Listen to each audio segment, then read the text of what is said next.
Hey everyone, Kevin P. McAuliffe here, and I am back again with another Boris TV tutorial. And I'm very excited for two reasons. The first reason I'm very excited is that the new Media Composer subscription model has launched. The second reason that I'm very excited is with that new subscription model, everyone subscribing to Media Composer version 8 is going to get access to BCC Lite. Now, what is BCC Lite? Well, BCC Lite is 4 effects from Boris Continuum Complete that are going to be included with your subscription. You're going to get access to Colorize, Lens Flare 3D, Scanline, and the Swish Pan transition effect. And in this lesson, this is going to be part 1 of our 2-part look at BCC Lite. We're going to take a look at Colorize and Lens Flare 3D. And why, when you first take a look at these effects, you might just think, oh, it's a standard lens flare. No, it's just sort of a standard, color effect. But once we get in and really get underneath the hood of these 2 effects, you're going to see how powerful they are. And really, these are 2 powerful effects in a suite of over 200, not just essential effects, but essential tools that you're going to want to have at your disposal to get your job done quick and simple. Okay, so let's get started here by opening our sequences bin. And let's go to my main timeline, and I got a few shots set up here that we're going to do some different looks on. And let's start out by doing a little bit of a color grade. And we'll do a little bit of a visual effect with this shot here. What we're going to do is we're going to color grade this to give it more of a sort of a sepia look, sort of more like a, every time you watch a movie and it's really hot outside, it always has that sort of sepia or a little bit of a reddish tinge to it. Let's do that to this shot. Let's also add the sun in over here, just to add sort of a little bit of visual flair. Now, the first thing that we're going to want to do is we're going to want to work with the BCC Colorize effect. So first thing I'm going to do, Command and 8 on the Mac, Control and 8 on Windows. You'll see that once I open up the effects palette, we now have the 4 categories inside of Boris Continuum Complete 9 that these effects fall into. Now, you're going to notice something else that's going on here as I click through. With BCC transitions, there's Swish Pan, green dot, real time, which is totally awesome. Stylized Scanline, again, green dot, real time, totally awesome. But as I head into BCC Lights and BCC Color and Tone, you're going to see that I actually have 2 effects in here. One called BCC Lens Flare 3D and one called BCC Lens Flare 3D MT. One is real time, one is not. Exactly the same thing going on in Color and Tone. So why do I have 2 effects in here? Well, it's very simple. The BCC Colorize MT stands for Motion Tracker. Now, the Motion Tracker is not real time, but the team at Boris Effects doesn't want your workflow to be hindered by that and still want you to have a real-time option for effects like Colorize and Lens Flare 3D. So they've given you 2 versions of the plugin, one that has Motion Tracker built into it and one that doesn't.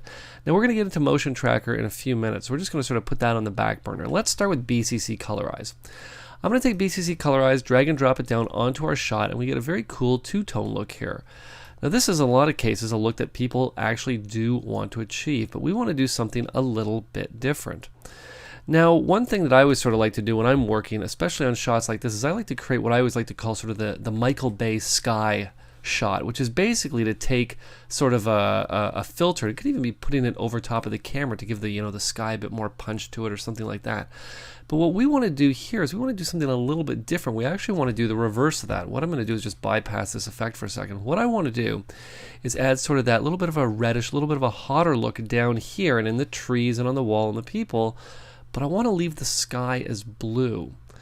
Now, in most cases, people think, okay, Kev, well, you're probably going to do some kind of a chroma key or something like that, but we're not going to do any of that because we don't have access to BCC chroma key, so that's really not an option for us.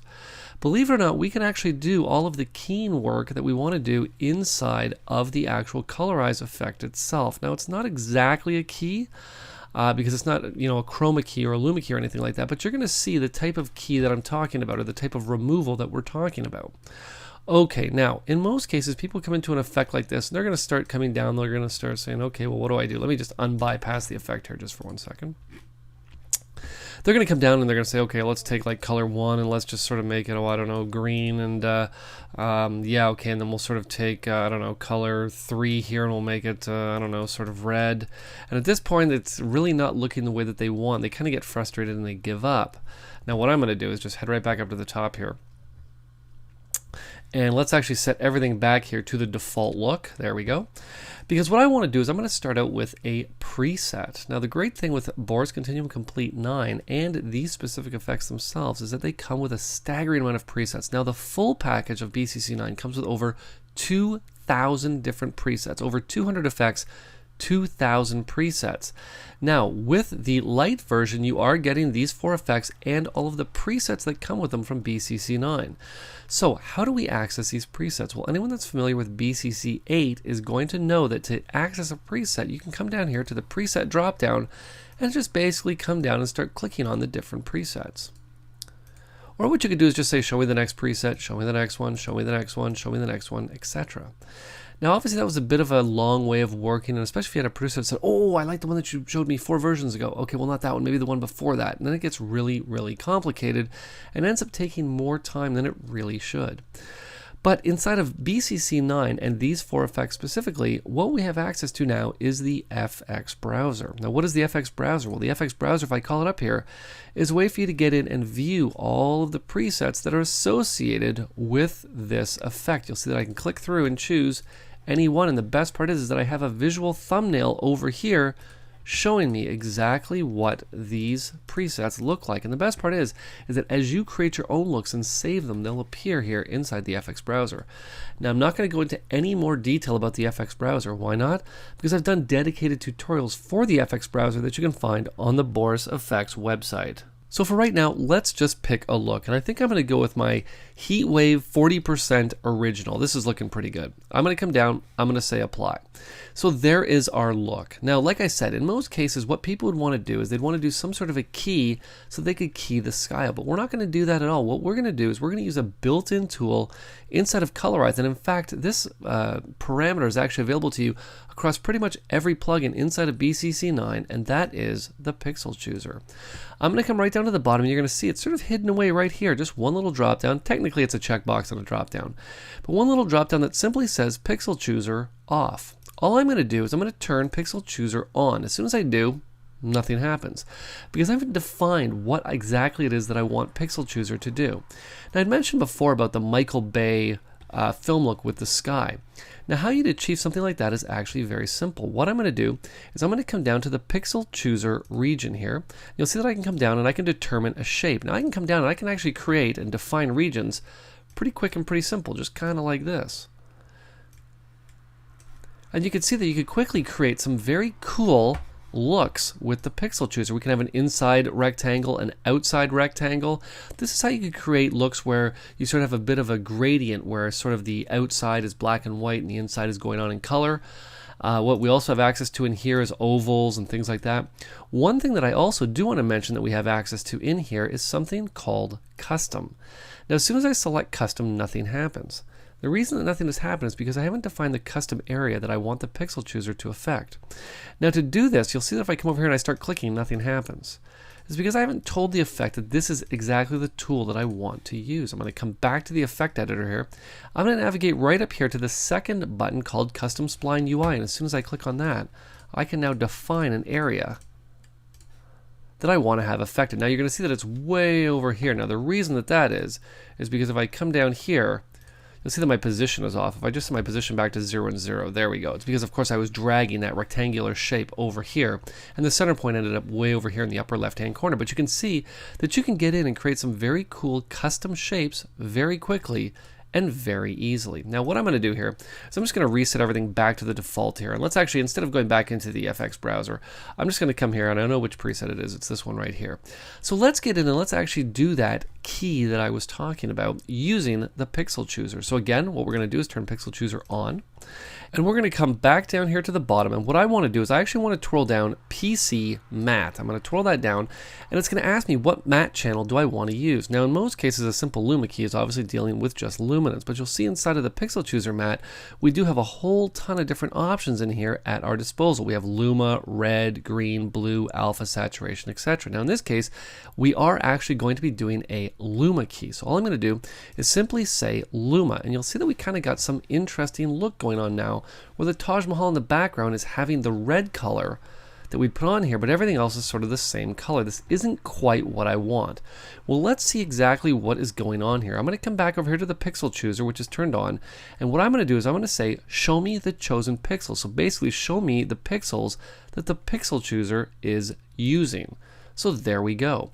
Now, this is kind of what I want, but not quite, because what I actually want is the inverse of this. So believe it or not, all I have to do is simply come down and invert the matte. Now we can get in and just soften this up a little bit. Adjust its threshold. Now I don't want to get too much of the sky out of that. Just blur all this up a little bit. I don't mind if I have a little bit of it in the water. And let's actually come right back up here and let's put the pixel chooser back on. And this is pretty much what we want, except for the fact that this is really red.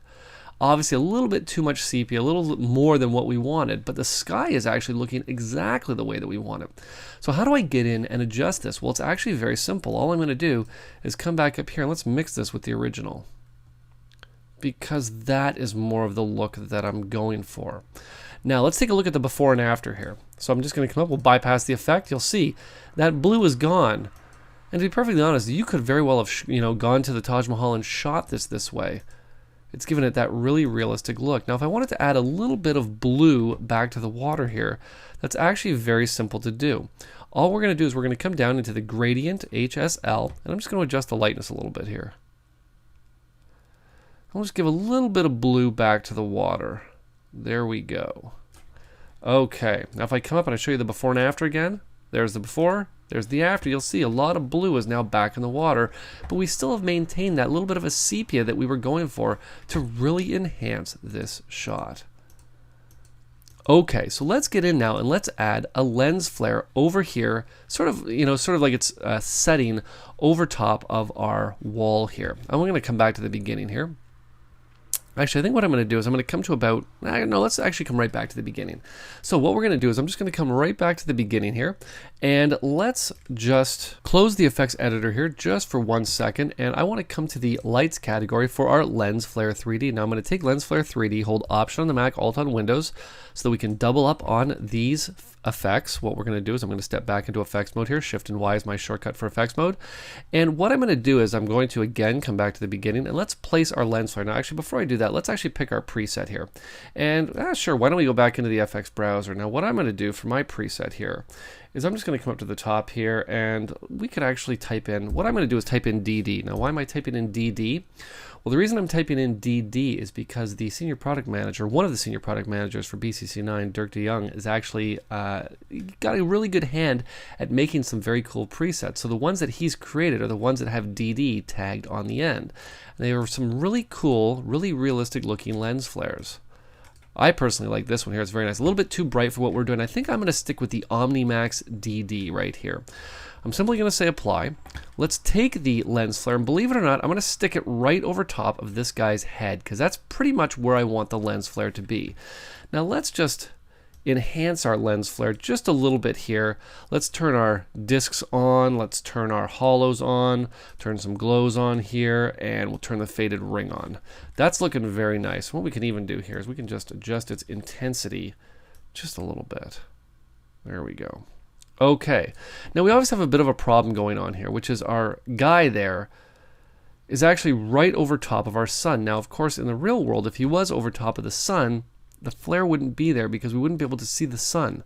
So what we need to do is we need to actually create this as an effect. And what you're going to see here is, of course, our guy there that's walking along the wall come and block the sun as well. And of course, again, the sun would disappear as he passed in front of it. Now, most people think, okay, Kev, so what you're going to do is you're going to add some keyframes. You'll add a keyframe here, and then as soon as he starts to move, you'll add another keyframe there, and then as soon as this guy, and you know what? That already sounds like way too much work. And really, remember, it's all about speed when you're working inside of your Media Composer timeline. So believe it or not, I can actually tell the effect that I don't want it to be here when this man is blocking it, and then to reappear when he moves out of its way. Now, how would I go about doing that? What I'm going to do is I'm going to head back to the effect editor, and I'm going to come right here, just below built-in camera and global intensity and scale, to the obscuration map layer. Right now it's set to none. What I'm going to do is I'm going to change it to be the filter layer. And as soon as I turn it on, you're going to see the flare disappears. Now, what exactly is going on here? Well, right now the obscuration type is RGB. What that basically means is that any value that passes in front of this crosshairs that's considered black is going to make the flare disappear. As soon as that black value disappears and becomes anything else other than black, the flare is going to reappear. Now in this case, because we're over the sky, we're getting pretty close to white, the flare in most cases is almost going to come back to its full intensity.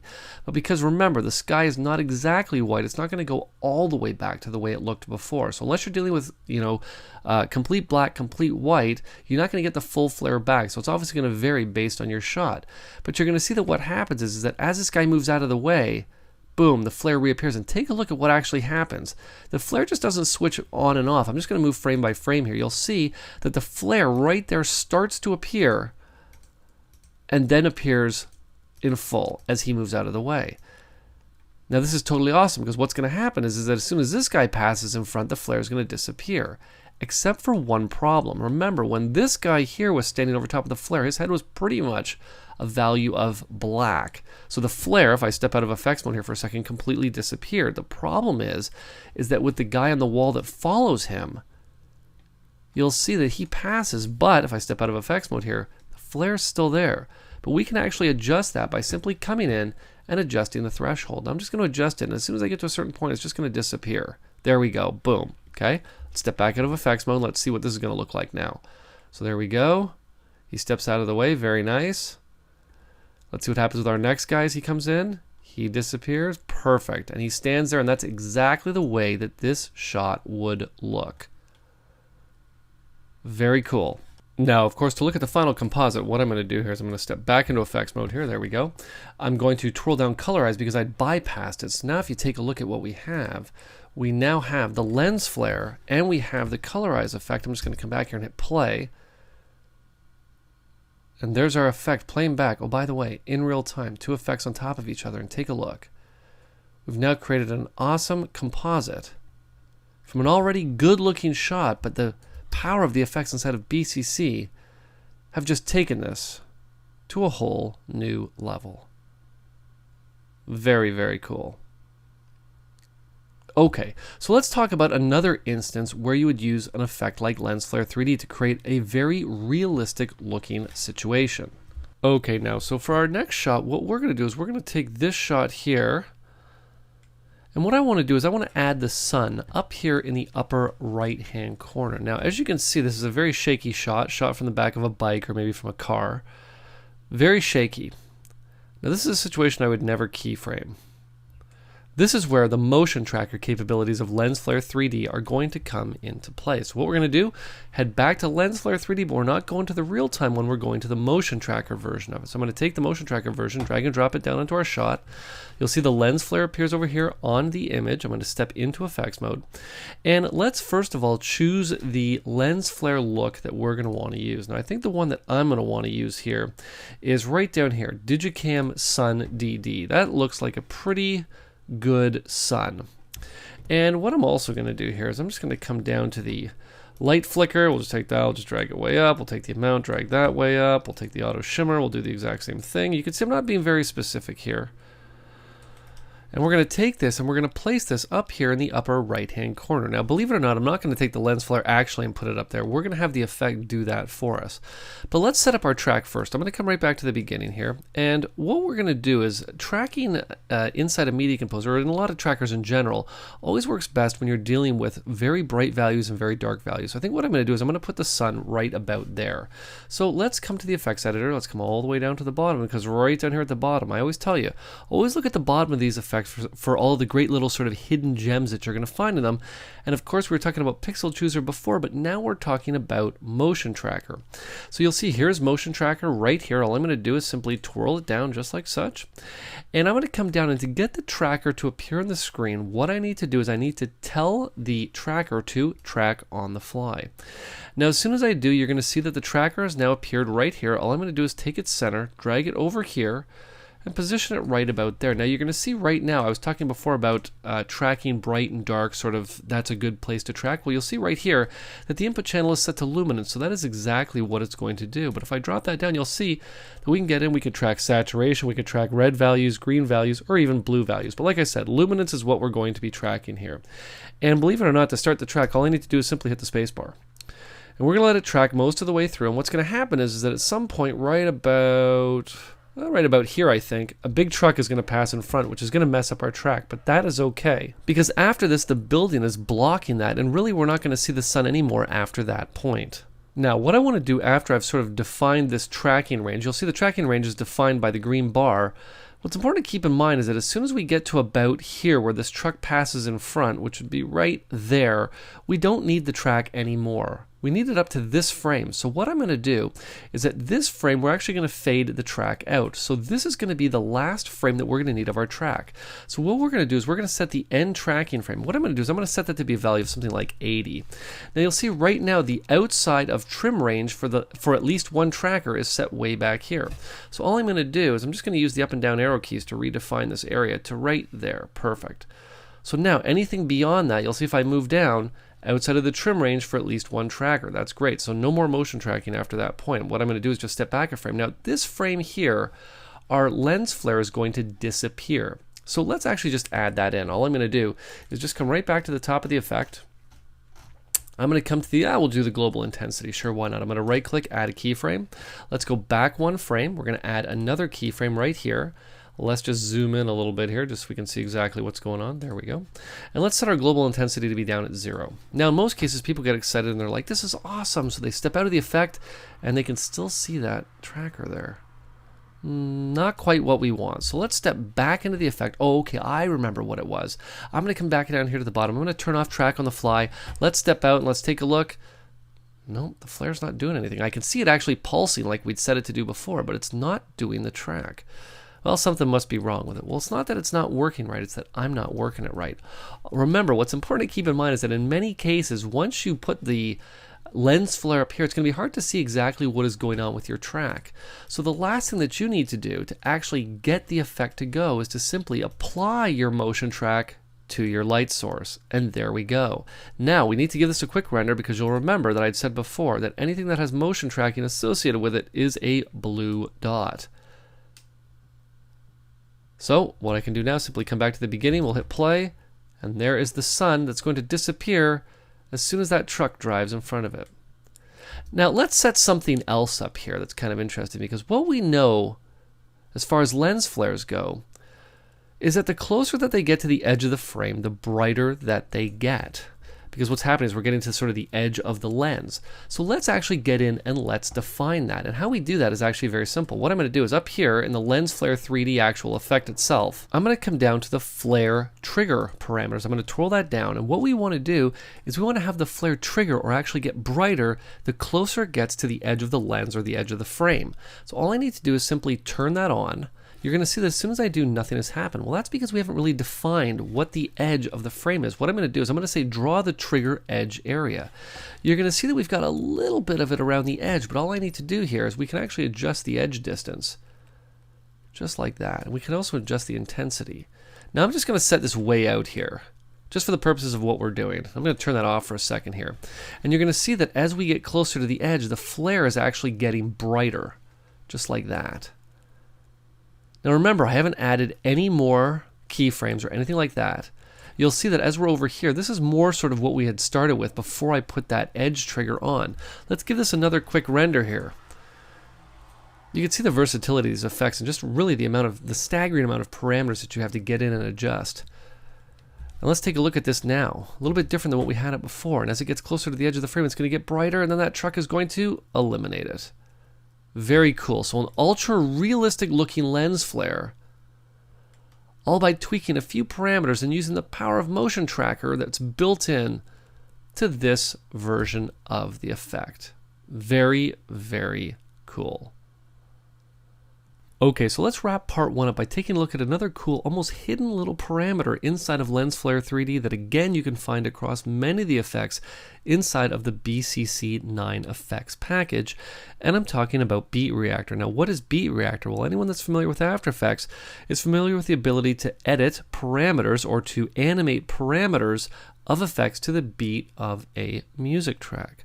Well, we have the ability to do that inside of many effects, again, like I said, across the Boris Continuum Complete effects package, and Lens Flare 3D is no different. So let's take these shots here, and what I'm going to do is I'm just going to select them all here, and I'm just going to add a Colorize effect here. Let's again go to the effects palette, Command and 8 on the Mac, Control and 8 on Windows. Let's go to Color and Tone.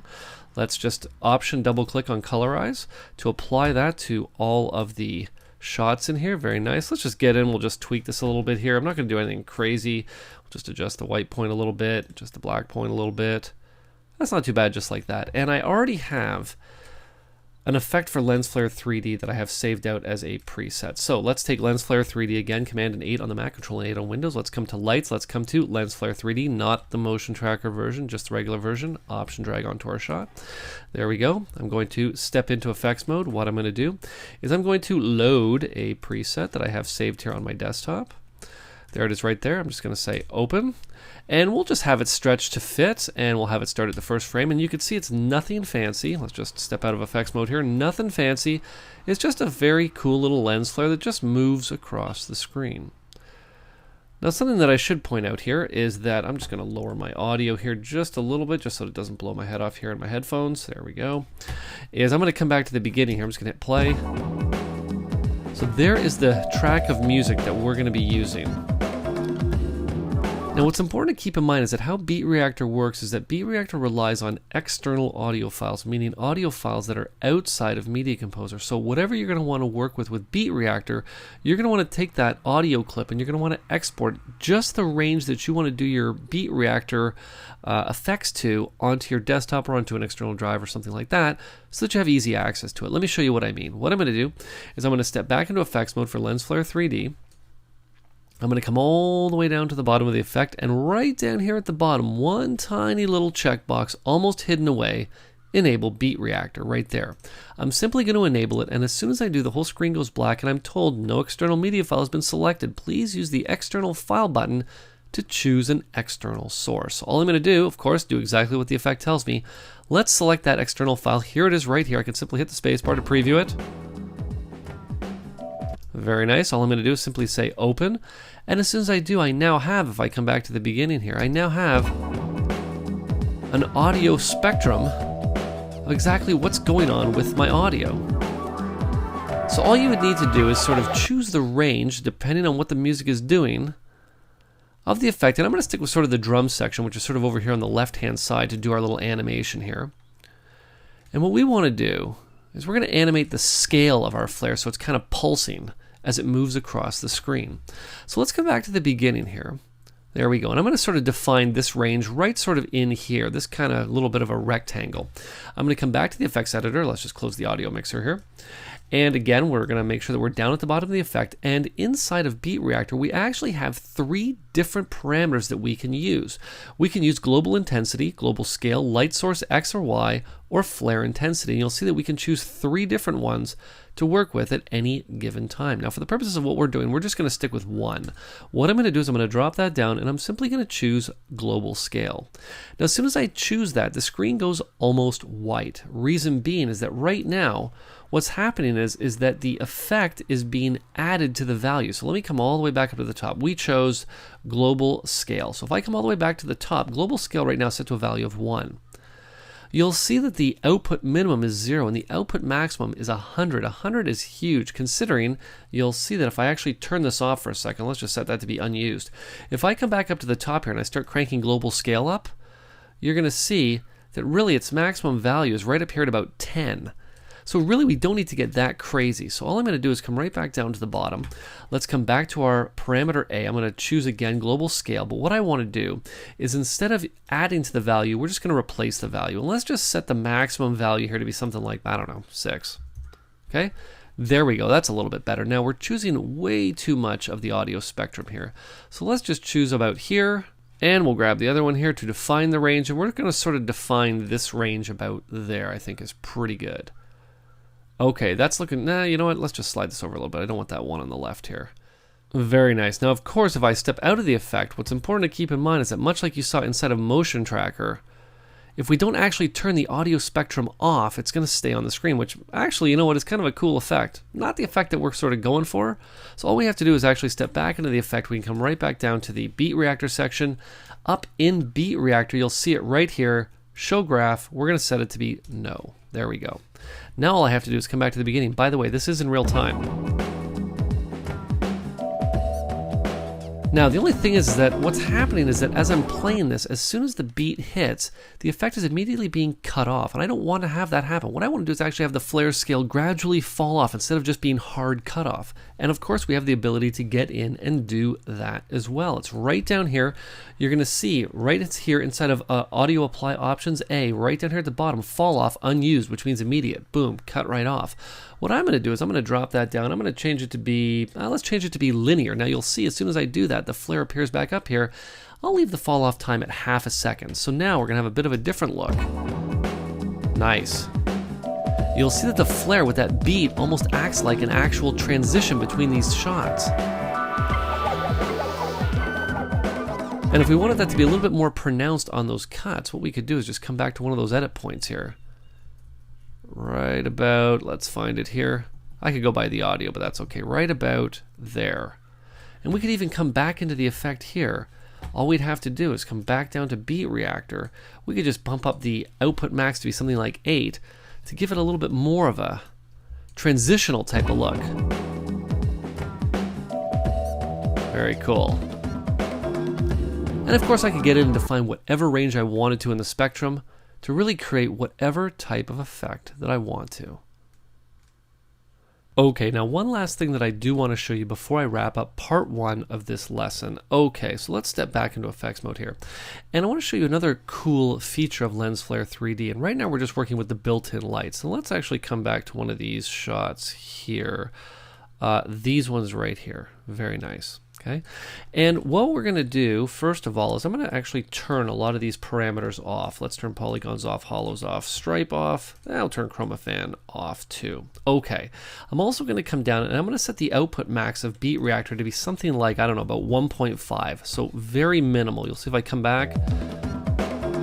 Now you're thinking, you know, really not that, you know, pronounced. But what we're going to do is we're actually going to add this to the luminance values in our footage or in our little montage here. And how we do that is actually very simple. All I'm going to do is inside of the effect, I'm going to come over here to the light source type. Right now it's set to be built in, which means there's one light.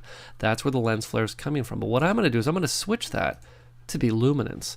And as soon as I do, take a look now what's going on. That lens flare is now appearing on all of the brightest parts of the shot. Now, obviously much better with some shots as opposed to other ones. So let's get in. First of all, what I think I'm going to do here is let's get in and let's just adjust the threshold here. Let's set it down to be something like, I don't know, 68 or something like that. That's a little bit better.